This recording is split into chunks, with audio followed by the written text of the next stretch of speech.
Okay, today we're going to be making a super creamy and decadent classic cheesecake. It is so rich and indulgent, and the best part is it's actually pretty easy to make and doesn't require a water bath. So to start off, you want to preheat your oven to 160°C or 320°F with the fan turned on, also known as convection mode, and lightly grease a 9-inch springform cake tin. I'm just using my homemade cake release to grease my tin, but a little bit of butter or oil will do the trick too.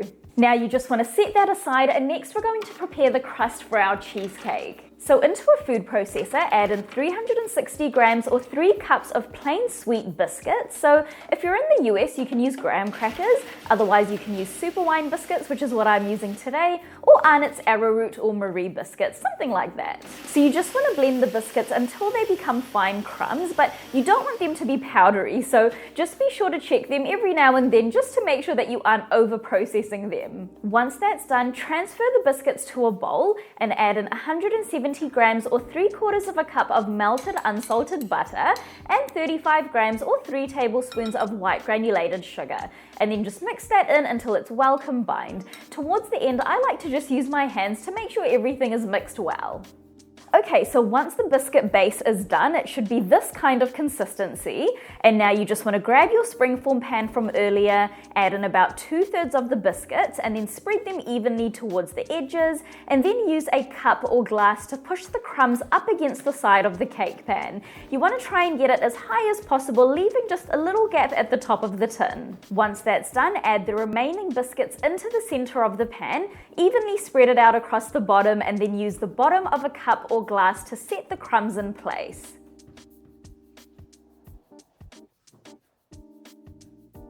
Okay, so that is our crust all done, and now you just want to bake it in our preheated oven for 8 minutes. And this is just going to help ensure that our crust doesn't get soggy when we come to adding in the cheesecake. Now once the base is done, you just want to set it aside to cool, and next we're going to make the cheesecake batter. Now before you start on the cheesecake batter, you want to reduce the temperature of your oven to 140°C or 285°F with the fan turned on, because we want our cheesecake to bake low and slow. So to a large bowl, add in 905 grams or 4 cups of room temperature cream cheese, and with a hand or stand mixer on a low to medium speed, mix just until it's nice and smooth. You don't want to overmix because we don't want to incorporate air into our cheesecake batter, otherwise it'll crack while it's baking. Next, add in 15 grams or 2 tablespoons of plain all-purpose flour and mix that in until it's just combined.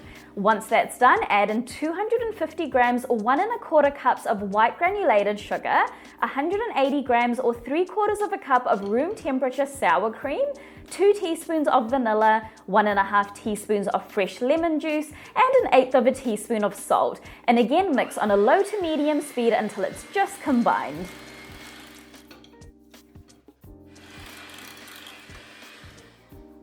Next, you want to add in 4 large room temperature eggs one at a time, mixing on a low speed until each egg is almost combined before adding in the next. It's really important to make sure that all the ingredients are at room temperature, otherwise this can also cause your cheesecake to crack or sink while it's baking.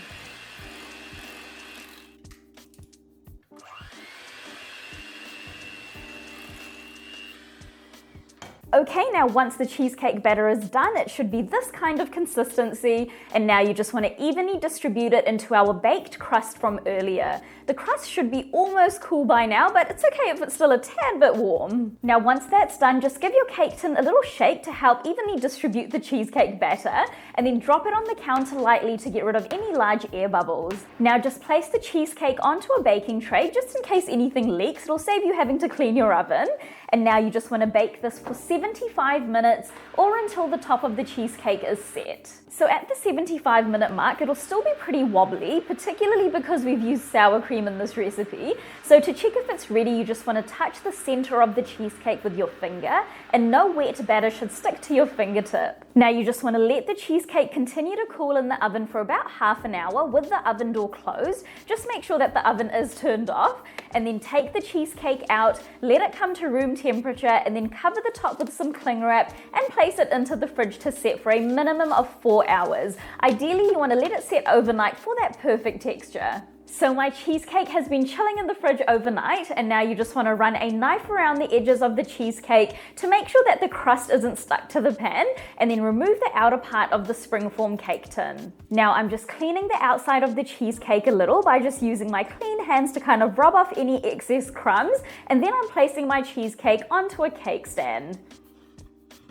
Okay, and that is it. My beautiful cheesecake is ready to serve. This cheesecake is honestly so rich and creamy with a slight tart flavor to it, which just adds great depth of flavor. And you can pair it with so many different toppings, and I really love the crust too. It just adds great texture to the cake.